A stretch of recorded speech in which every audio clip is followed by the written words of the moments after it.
Bonjour, j'ai le plaisir d'accueillir Guillaume Chéron. Vous êtes le cofondateur de La Ruche qui dit oui. Alors, est-ce que vous pouvez nous en dire plus? Qu'est-ce que c'est que La Ruche qui dit oui? La Ruche qui dit oui, c'est un outil qui a été développé pour permettre à l'agriculture, aux agriculteurs de vendre leurs produits directement aux consommateurs, ce qu'on appelle le circuit court. D'accord. Concrètement, comment ça se passe? Alors concrètement, c'est un outil en fait, ça permet de créer des communautés d'achat, en fait, d'achat groupés, hein, quelque part, qui peuvent commander leurs produits en ligne pendant 5 jours. Chaque semaine, il y a 5 jours de vente en ligne. Là, on a comme un petit marché de producteurs en ligne. On commande et 2 jours après la fin des ventes, il y a les producteurs qui arrivent, qui se réunissent et vous avez comme un petit marché de producteurs à votre porte. Et l'endroit où ils se réunissent s'appelle La Ruche et cette ruche est tenue par quelqu'un en plus.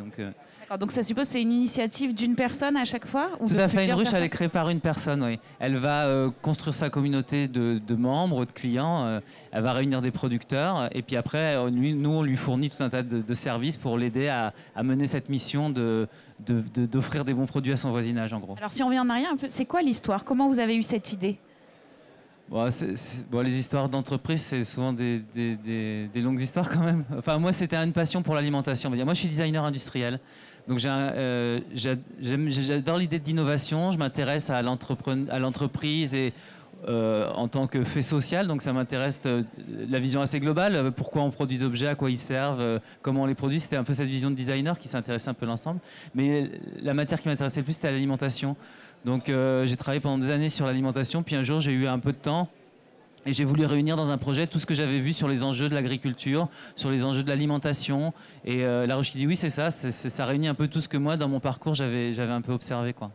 Alors, si on parle en termes de chiffres, aujourd'hui, ça représente quoi? Alors ça représente en France 700 ruches. On travaille avec 4500 producteurs agricoles qui travaillent régulièrement. C'est 100 000 clients à peu près, 100 000 familles ou personnes qui profitent de ça. On est arrivé à 550 000 commandes, voilà, ça commence à être intéressant pour les agriculteurs. Notre mission, c'est vraiment de soutenir ces agriculteurs, quoi. Et le retour que vous en avez, eux, ils sont très contents, j'imagine? Oui, Ou finalement, il manque encore, c'est peut-être pas assez gros encore? En fait, disons qu'on a offert un outil qui vraiment, en fait, quand ils sont agriculteurs en circuit court, c'est 2 métiers, il faut produire et vendre, et c'est vraiment 2 métiers, quoi. Donc c'est pas facile, et nous on est là pour leur simplifier la partie vente, en fait. Ouais. Et je dirais qu'il y a un enthousiasme très fort parce que je pense que cet outil, il rend un service. Ça fait 3 ans. Je pense que notre mission, c'est de continuer à leur rendre la vie plus facile. Donc il faut continuer à créer de nouveaux outils pour... disons que là, ils donnent leur énergie, les gens, tous, parce qu'ils trouvent que c'est fort et ça marche. Mais en même temps, il faut que nous, on continue à simplifier leur vie, en fait. Donc justement, demain, c'est quoi les nouvelles phases de développement? Demain, c'est la suite, en fait. C'est la suite d'outils, effectivement, qui permet d'assumer plus les logistiques, le stockage, leur simplifier toute la partie commerce. Il y a encore pas mal. Pour l'instant, on remplit un service sur un petit morceau de cette chaîne de distribution, de commercialisation. Il y a encore plein d'outils possibles, on les a observés, maintenant il faut qu'on les développe. D'accord, on peut imaginer que ce n'est pas forcément que les agriculteurs, ça peut être aussi des artisans en circuit court, ça peut être d'autres choses?